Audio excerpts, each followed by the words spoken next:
So what are we going to talk about today? A lot of times you hear the phrase thrown around, IP. Who wants to tell me what IP is? Intellectual property.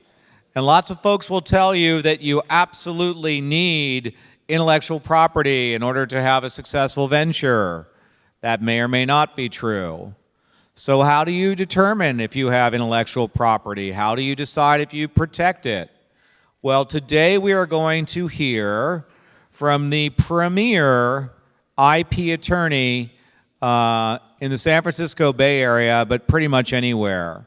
Not only is he a Michigan grad and the current chairman of the board of the Center for Entrepreneurship, but he's one of the coolest people that I know. And if it's possible to be both an IP attorney and hip, this guy's the only guy who can pull that off. There is a waiting list in Silicon Valley and probably everywhere because he is very selective about who he chooses to take on as his clients. But in addition to being an IP attorney, he's also an investor. He's going to talk about that from his own slides. He's gone from an angel investor to raising his own fund. He pretty much can call good from bad and a real venture from one that is BS. He knows a lot about founders. He knows a lot about the experience. He's also a lecturer at Stanford, where he usually speaks.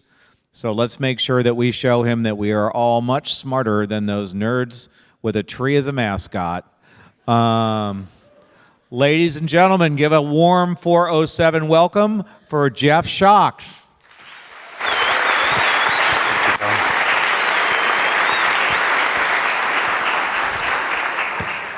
Thank you, Tom. A little bit more, I've been a patent attorney for almost 2 decades. Worked here in Ann Arbor for the first 6 years of my career. Moved out to San Francisco. We're the highest recommended firm by Y Combinator. We've had a couple of kind of marquee clients over time. Twilio actually launched from our office 8 years ago, and we've done all their patent work since. Cruise was a client, and we got in early there and helped with their $1 billion acquisition. We've worked with a couple hundred other startups over time, and they've raised about $2 billion. And so, also do a decent amount of investing. I was early. You better be careful about bragging about all those, or development's going to come after you again. Thanks. Won't say that I was that first investor in Twilio then. We started a small venture fund in January in autonomous vehicles. And we've raised $20 million, and we've already made 10 investments there. And so over the course of the last decade, I've made close to 75 investments. And so when I think about why do I invest and what do we do with my law firm, I see these things as almost the same thing. That we're a small boutique. I intend to stay that way. And how do we pick the best clients? And I pick the best clients in the same way that an angel investor would pick early stage companies. Is this company going to succeed? Is this company going to raise money? Does this company have the ability to exit someday? That's how we pick clients. We turn around and invest in a significant number of those. And that's worked out fairly well. I'm going to talk about potentially the driest topic you'll ever hear at Entrepreneurship Hour, which is patent law. I'll try to make it as entertaining as possible. We're going to go over why do startups actually invest or invest in a portfolio, build a patent portfolio. We'll talk about what is patentable. We'll talk a little bit about how to identify an invention, which is radically different than how Fortune 500 companies do it. We'll talk about when to file a patent application. There's some counterintuitive aspects to this. And then finally, slightly tongue-in-cheek, I'll tell you how to pick a patent attorney. When we think about why do large companies build a patent portfolio, you can imagine this is, well, to enforce it against a competitor, to be able to generate some licensing revenue, and to effectively stop others from doing this. And these are all the reasons that any MBA, any CEO of a Fortune 500 company would say, this is why we file 10,000 patent applications a year. This strategy works fairly well in the sense that generally large companies don't sue each other. Yes, there was Apple v. Samsung, and yes, there were a couple of other high-profile cases. But when you think about how many patents Apple has and how many patents Samsung has and how many lawsuits they've actually had against each other, it's so tiny. They have effectively engaged in mutually assured destruction. We have 10,000 warheads, you have 10,000 warheads, let's not get in a fight. And when you're playing at those kind of numbers, the quality of each of those patents doesn't actually matter. I know that because that's actually where I worked. I worked in a big firm, and we worked with Fortune 500, Fortune 50 companies, and every single patent application didn't really matter because there were already 10,000 more. And the chances that a lawsuit was going to happen over this one patent is just about zero. That's not what happens in startups whatsoever. They get engaged in a mutually assured destruction, and we'll talk about it later, but not because they have sheer volumes, but because they actually have great patents. All these reasons do not apply whatsoever to startups. And so when you think about, like, hey, can we enforce it against a competitor? The answer is no. It's just simply too expensive. Can we actually generate licensing revenue? Generating licensing revenue as a startup from your patent portfolio, it's actually easier to create a startup, to raise money, to go out and to prove that you have, to build a product, to sell it, show that you have traction. And we all know how hard that process is. And that's effectively what you have to do to then begin to try to sell license to your patents. This thing, I've seen it over and over fail. It simply just doesn't work. And then the concept of actually using patents as some kind of marketing tool or credibility tool is absolutely ridiculous for a startup. Spending $40,000 on a piece of paper when you could actually hire an awesome PR firm, you have way better ways to spend your money. So why do startups actually do this? In the short term, it reinforces this technology narrative. Here at the University of Michigan, we have an incredible engineering school. And the technology that comes out of here, when you go to create your startup, you're going to want to talk about you are a tech company. And to be able to say that you have some patents pending or that you are pursuing some patents in the future, like that is incredibly important to be able to do, to be able to kind of show that and bolster your narrative that this is a technology company. In some ways, this is checking that box of an investor to be able to say, yes, we have patents. Yes, we are a technology company. It does create some kind of hurdle for other startups.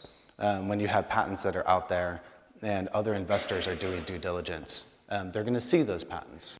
And they're going to pause and potentially not invest in other companies because of the patents that you have. Now, this is almost impossible for me to actually judge. I mean, how do I have a metric on this? I can't come up with a metric of how many startups weren't created because of the IP that we created for our startups. But I know from anecdotally that this works. And finally, in the short term, you could create what's called background IP. If you're going to create some technology in a joint development with another very large company, being able to say this IP is ours and ours alone, and we're not sharing it, is incredibly important to be able to lock down that. Large companies want to work with you because they could suck your brains and effectively share all the IP that comes out of that joint development. Being able to file it ahead of time says this is ours, and you're going to have to come back and license this later on. There are also a couple advantages in the long term. It could deter a patent infringement lawsuit from competitors, much larger competitors. Well, how does this work? Say you have a dozen issued patents, and you're AT&T, and someone is starting to eat your lunch. And you go and say, all right, well, we have 10,000 patents. Can't we just use them and take care of this particular company? Get rid of this startup. If you have 12 issued patents, now AT&T has to figure out, do we infringe any of those? Because we're a big company. And if we infringe on one of these patents, we potentially have tens, hundreds of millions of dollars to lose if they turn around and sue us back with one of those patents. And so at some point, the patent portfolio has a critical mass to be able to deter other companies from suing. And then long term, you could have a bump in your valuation. Does this work? These are the companies that we've worked with. These are the companies that they've gone up against. You see companies that are very scary up there, like Monsanto and Google and Cisco and Becton Dickinson. These are companies that have thousands and thousands and thousands of patents. None of these companies were sued by any of the large companies on the right. And the reason is that we built a patent portfolio. It also turned out that that patent portfolio was somewhat valuable. You see things like the Twilio IPO, they're now a $3 billion company. I checked the stock market earlier today. We have other companies like Cruise at $1 billion valuation, and Accuray at a couple $100 million acquisition by Becton Dickinson, one of the stars of Ann Arbor. So this is why we do it. There's some short-term gains and some long-term gains, but they're not the same as why Fortune 500 companies do it. Let's talk a little bit about what. This isn't my favorite presentation clicker. It's the one that was handed to me. It wasn't my computer, and so this isn't the one that I always use. But we're going to pretend for a second that it is. My favorite one has the fob. When you remove it from the clicker, it automatically turns on. It doesn't have an on-off switch. You don't forget to turn it off. And so when you take that fob and you put it back in, it turns off. So you don't have to worry about, like, hey, did I keep it on? Has it been on in my bag for 2 weeks since my last presentation? It's a pretty clever invention. Might even be patentable. What is that invention? When you go to the patent office, you're going to have to go with something. We go with words. That's all we got. And so we're going to go with the words to the patent office. Now, if we went with presentation clicker, that'd be awesome if we got that. If you actually had a patent on presentation clicker, period, and every single person who built and sold a presentation clicker infringed that patent, you might be able to say, look, pay me $3 for every single time. And now you're moving to Mexico, you have a huge house on the beach, and you're collecting royalties for the next 20 years. Hugely valuable. What's the chance if we go to the patent office with presentation clicker, period, that we're actually going to get that patent? It's not zero, because the patent office isn't that great. But it should be zero, and it's darn close to zero. Let's go on the other side of this. So mechanical engineers in the room, how big is the CAD file of this thing right here? I've heard answers like maybe 4 megs. Great. Let's just pretend it's 4 million words. 4 million words to describe this thing right here in every single detail, so that if we ship those 4 million words to China, they would be able to build an exact replica of this. All the firmware, all the surface treatments, every single thing about it. If we went to the patent office with 4 million words, and we put a period after it, would we get a patent on that? Almost undoubtedly, yes. After a couple hundred words, the first 1,000 words, the patent office is going to be like, look, you could just go ahead and take this. Like, we haven't seen this before. Like, just go ahead. That's fine. Just take it. How valuable is that patent? 4,000 words. Almost worthless. In fact, it could be considered negative 40,000, because that's probably what you spend on that patent. And so that piece of paper, that patent, costing you $40,000 isn't going to be able to do anything, because anyone could just make a very, very tiny change. Let's move that button up with 2 millimeters. We don't infringe anymore. 2 different patent applications on the same thing. One has a 100% chance of getting through the patent office, but 0 value. Another has 0% chance of getting through the patent office, but if it did, it would have an unbelievably valuable amount.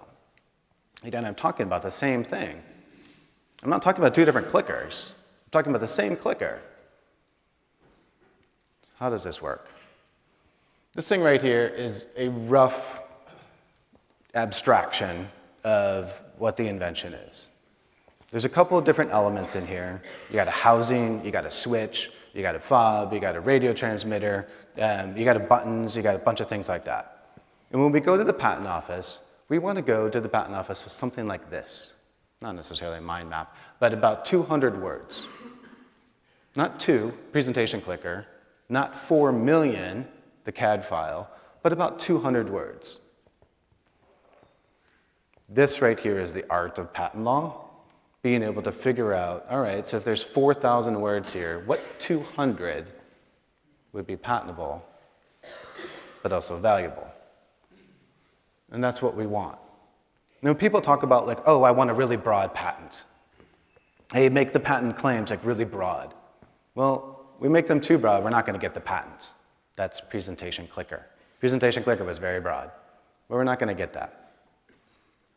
Well, I'm worried, about, I want to make sure we get a patent. Just go ahead and make it very narrow. Well, we could do that too. We'll just go ahead and write 4,000 words, and this thing is going to be worthless. But what we're trying to do to make something that's valuable for our clients is to come up with those 200 words, the 5 bullet points, the things that are kind of key to making this thing work, to be able to go to the patent office with that. This is no different than the Amazon one-click patent. When people talk about one click, really? There's a patent on that? Clicking the button once? There's a patent on that? It wasn't just one click, period. Of course it wasn't. That's as ridiculous as presentation clicker, period. There were about 5 or 6 different steps of that patent. And at the time, no one could figure out no one could find any piece of prior art that was like it in the past. And that thing was awarded. And so when we go to the patent office, the media often has this misunderstanding about what happens.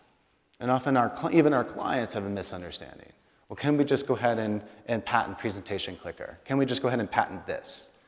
And they're either thinking CAD file or they're thinking presentation clicker. But what we need to do is find this kind of juicy abstraction layer in the middle that allows us to have something that's still valuable, but narrow enough that we actually get it through. Let's talk a little bit about how to identify a patent. But first I want to talk about what I've seen when startups end up transferring their work to us. And more often than not, we see this, hey, these are the things you should have filed, and these are the things that you actually did. And when this overlap isn't very large, and it's actually separated quite a bit, this gets super expensive. And it's not just cost. So the things that could go wrong is that the things that you didn't file, you wrongly filed, you're wasting money. Patents applications are somewhere on the order of 30,000 or 40,000. You're wasting time. This is your CTO and your best engineer, probably a day of review of their time. But worst of all, you're actually teaching your competitors how to make your invention. That's the key to getting a patent, is that you actually have to tell someone about it. And so right there in your patent application, you're teaching someone how to make and use your invention. And if you filed on the wrong thing, because it wasn't actually patentable, now you're teaching everyone exactly how to make and use this thing.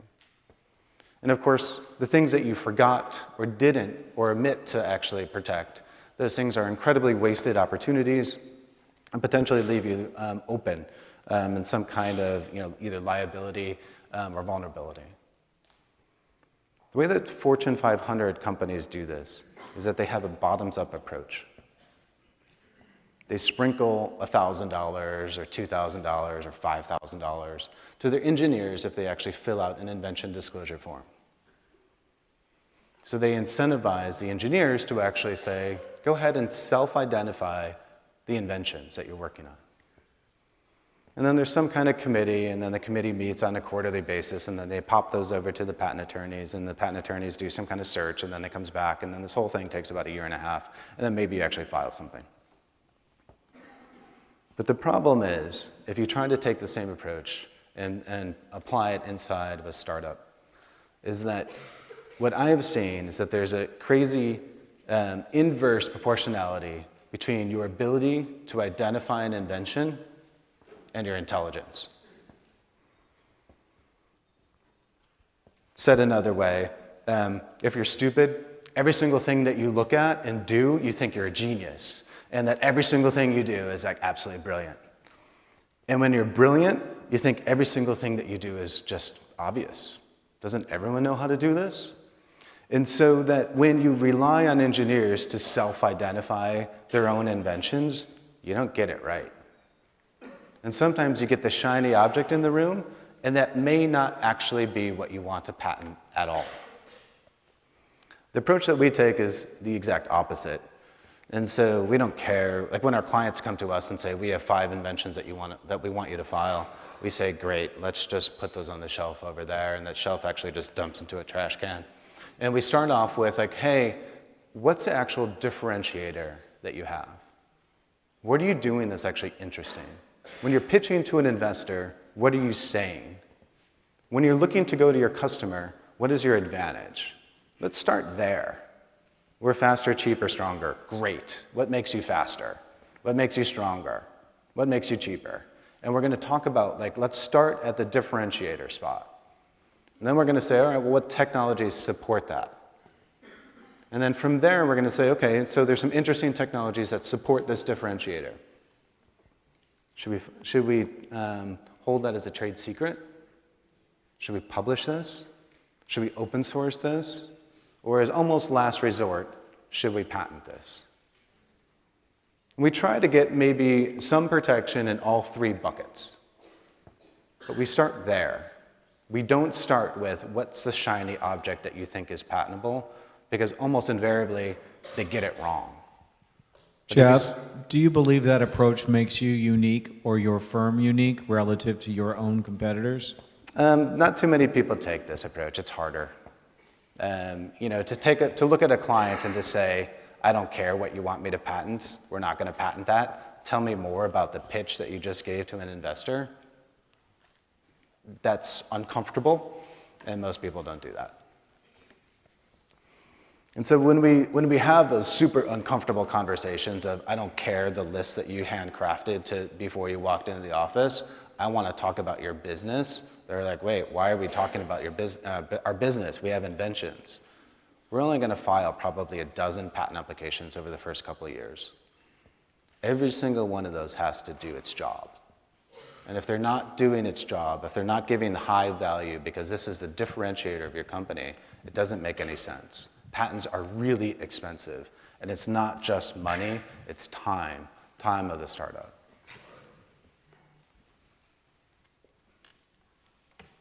How did I go backwards? So this top-down approach is what we do. Let's talk for a second about when.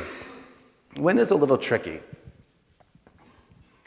And so when you think about the when to actually file, it's important to understand when we go to the patent office, if we had more details, if we had more specifics, we now have more ability to be able to distinguish what has been done in the past. That's one way to get a patent. The other way to get a patent is to make sure that you get there first, because we're in a first-to-file system. And so if we get there first, then maybe we're going to be able to distinguish, we'll be able to get ahead of everyone. Too many people focus on the latter and not enough on the former. There are 9 million patents out there. There are 1 trillion websites out there. Like the concept that like what you're coming up with on your run this morning is potentially patentable is ridiculous. Like you need to be like at the cutting edge of what you're doing for years, and potentially have already had money invested in you and people rallying around you. And that is when we start to see like things that are very patentable. But we want to get there early. And so how do you do this? These things are in complete tension with each other. This is just a silly little technology development curve. You have your idea, you test it, you build it, you learn a whole bunch more, and then you figure out how do we actually bring this to market. The ideal place to file a full application is right here. You capture all of those interesting details that no one else has, because no one else has actually built this thing and tested it like you have. The ideal time to have filed a provisional is 12 months before that. Now this chart looks super simple. Just go ahead and do this. What's the difference between a provisional and a full application? Yeah, a provisional is cheaper, it's easier, it's a little scrappier. The class that I teach, we actually file our own. Like engineers could do it. It's effectively a white paper, a technical paper. And so the only trick about this entire chart, because it looks so ridiculously simple, is that the provisional expires after 12 months. And so if you didn't actually get up that curve, you're kind of stuck in this funny little position of, do I convert this provisional or not? And if you're converting it just on a good idea, you're probably not going to get through the patent office.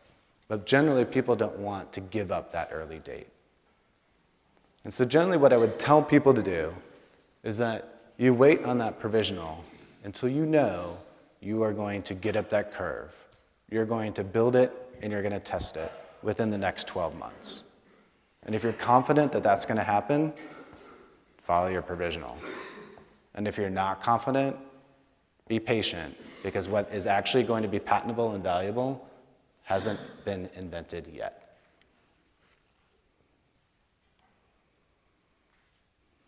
Again, slightly tongue-in-cheek. Who do you choose as a patent attorney? The Supreme Court said that this is the hardest legal document there is, a patent application. The hardest legal document. So work with someone that's actually has some experience doing this, like years of experience doing this, like 10,000 hours experience doing this. You also want someone to be able to have a technical background. I happen to have a mechanical and electrical, and we do a lot of software work. But when people come to me with pharmaceutical inventions, I can't help them at all. The whole point of a patent application is picking those 200 words, that abstraction layer that's both going to be patentable and valuable. If I don't know what half the words mean, how am I going to pick them? And so work with someone who actually knows that technology and that could actually understand, hey, this is the abstraction layer that's going to work. As I've mentioned a couple times, Fortune 500 companies and startups are almost exactly the opposite when it comes to patent strategy. Work with someone who actually has worked with startups and understands all the different fundraising, all the different events that happen, and so that could time all of these things so that it fits within your cash flow. Super, super important. And then finally, work with someone that you could work with face-to-face. This stuff is hard. You want to be able to brainstorm. You want to be able to whiteboard right there with that person. And so whether you're able to get to that person or they're able to get to you, make sure that this is something that you could do face-to-face. There are a couple resources. I wrote a tiny little book for the class that I teach at Stanford, a version of this presentation's on YouTube and SlideShare. If you want to see my entire course, you could go ahead and all the 20 hours of it. It's all there. So Open for questions. I'm going to start. Awesome. How many of those 10,000 hours of experience did you have when you started your own company? Almost perfect. Really? Yeah, so I started after 5 years, and billable hour requirements of a young associate is 2,000 hours a year.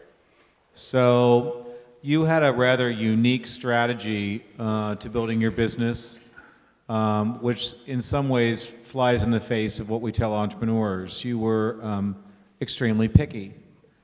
Would you speak a little bit about the how and why and what your risk profile was? So rather than like sort of ding-donging and trying to get people to come to you as a patent attorney, you kind of said, yeah, I'm not feeling you so much. Keep on moving. So can you talk a little bit about that? Yeah, I think that a lot of people, a lot of law firms hire associates because they want to keep their clients happy. They have work for their clients. And I kind of think of it the opposite. We have associates, and my team and we have clients simply to keep us happy. And so there's an enormous amount of dissatisfaction in big law. And a lot of that has to do with incentives. And so we flipped the model completely. I hated keeping track of every 6 minutes while I was at a big law firm. And so I said, all right, I'm just going to have a flat rate. I'm going to work as long as I need to on this project. It might take me 5 days, it might take me 3. But I know that my client wants to pay and is willing to pay this amount, and it has nothing to do with how many hours I put into it. And then so on my end, I didn't track. And that gave one huge relief to all the people on my team, that we didn't have to track every 6 minutes. And so that was great. But then I realized that like what I was ultimately trying to do is like optimize for the joy of my team and not to optimize for anything else. And optimizing for that is like, how do you pick great clients? How do you pick clients that like are having an incredible impact on the world? We have a very clear no asshole rule that we just don't do. It just doesn't make sense. We fire clients all the time. So I won't ask you to name any assholes, but present company excluded. But can you talk a little bit about what attributes in an entrepreneur or inventor are make you more inclined to say no? It's actually somewhat counterintuitive, but we want our clients to have just a healthy appreciation of IP, but not an obsession. IP is like the frosting. You know, you're going to make a cake, and we're going to help make the frosting. It's going to help in a couple of, slow people down behind you. It's going to help with evaluation. It might kind of shield you from a lawsuit. None of our clients have ever been sued. And so like this works, but it's not the end all be all. Like you guys are the end all be all. Like your product is the end all be all. And your team. And IP is like a 5th place or 6th place. It's important. It's not number 1, and it's not number 100. And so clients that don't actually understand that tend to be ones that are either trying to micromanage because, hey, this is the most important thing, or completely neglectful and disrespectful because they're only doing it because some investor said. Do you feel like your point of view on the sort of relative position on the scale of IP and its value is widely shared in the Valley? I think that generally people like to put this in a bucket of, hey, it's super important, or it has 0 importance. It's important.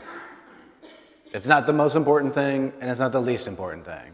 And so when you have so many things to worry about as a startup founder, it's kind of nice to be able to say, this is the most important thing, or I don't have to worry about it.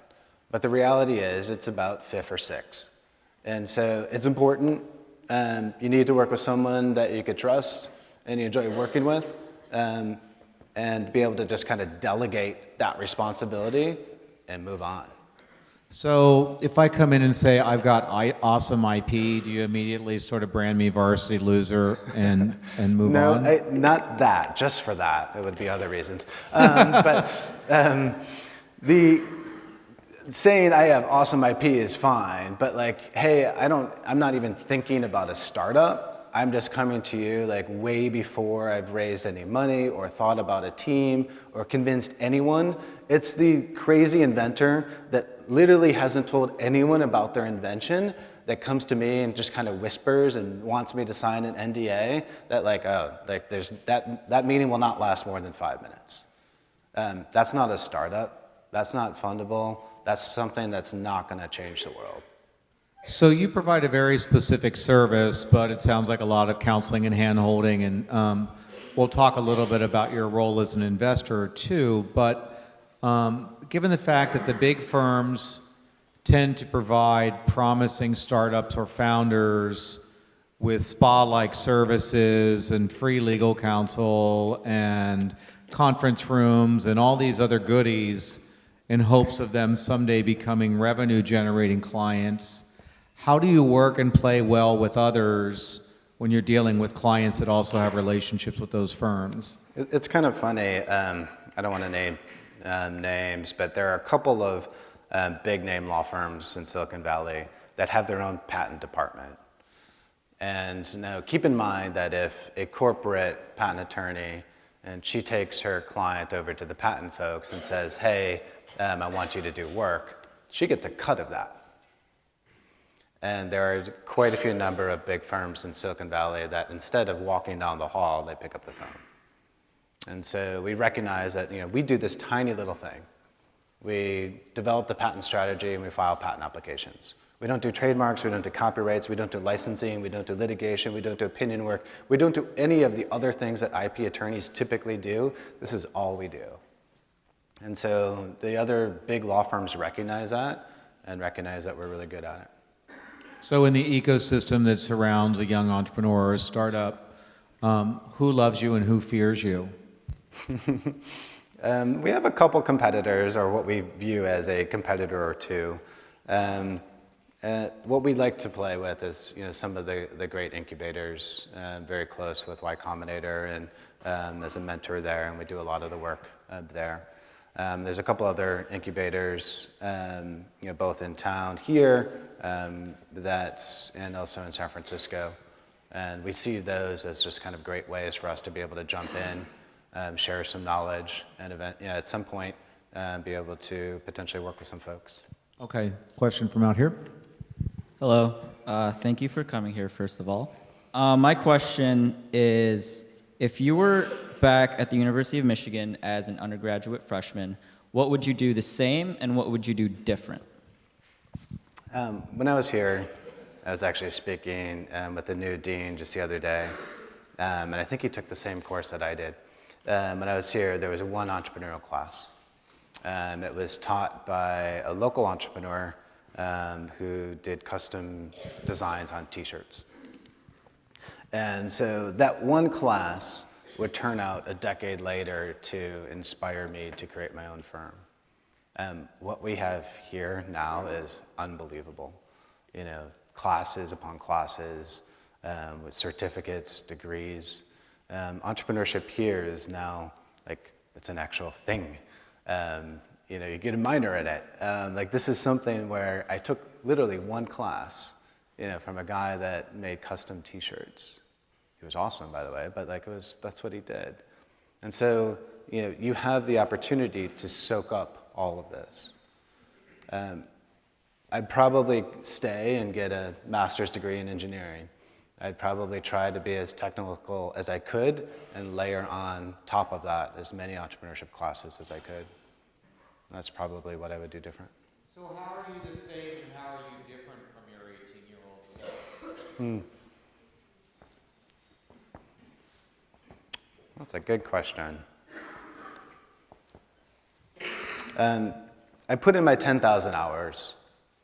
And so I have a skill in an area that happens to be generally growing.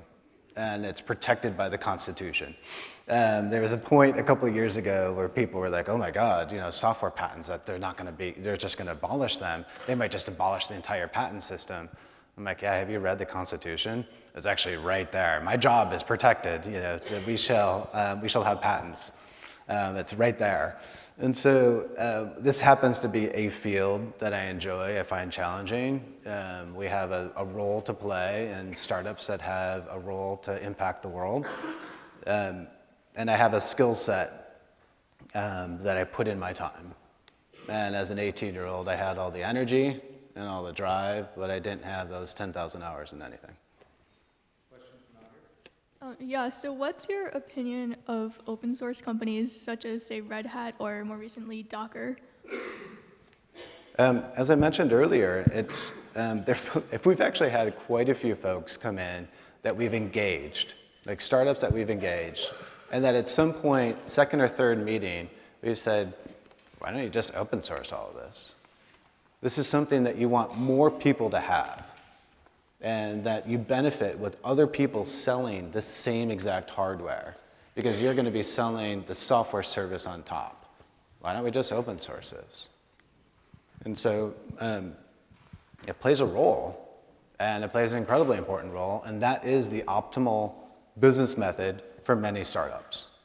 Clearly, it's not the optimal business method for the startups that we've actually filed a lot of patents for, by definition.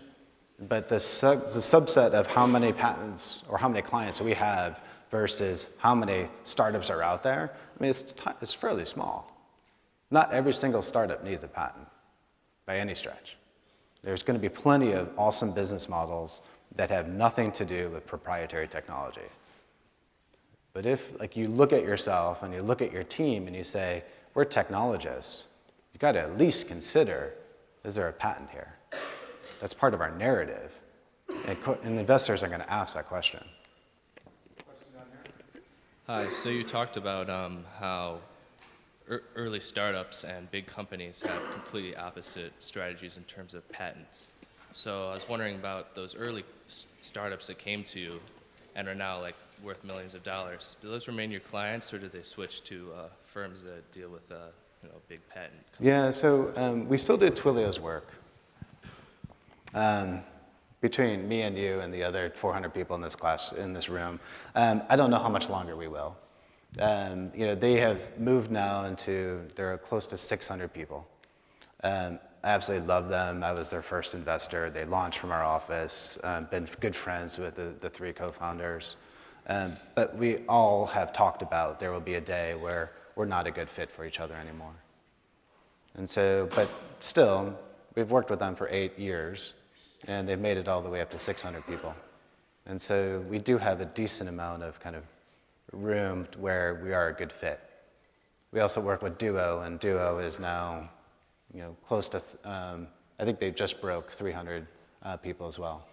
And so we probably have another couple of years with them before we're no longer a perfect fit.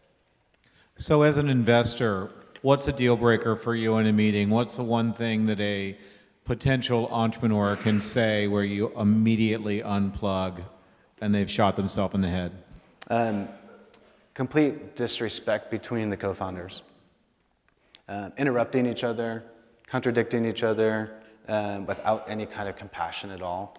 It's the kind of bickering that you would expect after 10 years or 20 years or 40 years of marriage, right there in day 2. No, that's not going to work. It's the team. The team is so incredibly important. Those 2 founders or 3 founders, so incredibly important. Their chemistry. If they don't have that, we walk away immediately. Who's your favorite entrepreneur? And who's the most overrated? Wow. I was almost thinking the same person for both. Jeff Lawson is amazing. He is both technical and business-minded and super innovative, but also innovative on the business side. And so it's hard not to think that he's incredible. Kyle Voigt at Cruise, an incredible pivot that they had. Hey, this was a retrofit that they were going to slap on top of Audi A4s to turn them into autonomous vehicles. And now we're just going to go ahead and make autonomous vehicles. And so, amazing pivots, an amazing company there.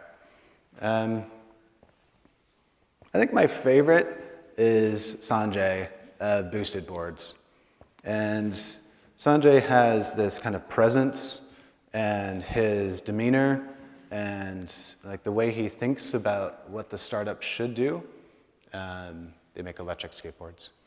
And there's a decent amount of their demographic that are just thrill seekers. But his mission was, how do we increase public transportation or use of public transportation? And if we could get people that are 2 or 3 miles away from a public transportation station to be able to ride something that they can now carry onto a train or a bus and be able to take that public trans to work, then our world would be, we would have less congestion, less pollution, probably less traffic deaths and all these other things. And his mission and how he's trying to steer that company, and his customers are actually trying so hard to pull him into kind of a extreme sports kind of way. But his ability to kind of keep this mission of like, what are we actually trying to do here, is really admirable. How does your approach vary when you're working with like a physical hardware product versus working with an app or some other piece of software? Yeah, great question. You're not going to like my answer. I actually don't see them any different at all. And so, you know, an app is just using a machine, your supercomputer in your pocket or some other computer in the cloud, to accomplish something. This little piece of hardware is a tiny piece of hardware that happens to be using a lot of software to be smart and to be able to do smart things. And so I view it as just a spectrum of, hey, this is now leaning heavy on the software side and light on the hardware side, or heavy on the hardware side and light on the software side. Very rarely do we work with something that doesn't have some software to it. And very rarely do we work with something that is completely abstract. And so this is all just a spectrum in my mind. Maybe it's the 2 degrees that I have, and I just kind of be able to flip between the two. But I don't see those as being distinct at all. And so when people talk about like, oh, should patents be awarded to software, I view it as like, well, of course, they're inventions.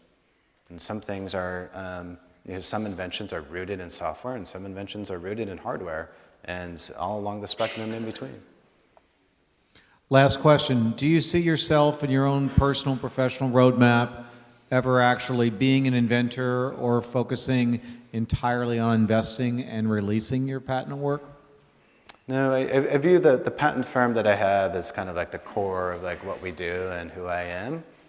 And investing and teaching and everything else that we do is just kind of plays along with this little ecosystem. That investing is actually picking great clients, which is doing great work. All right, let's have a big round of applause and thank you to Jeff.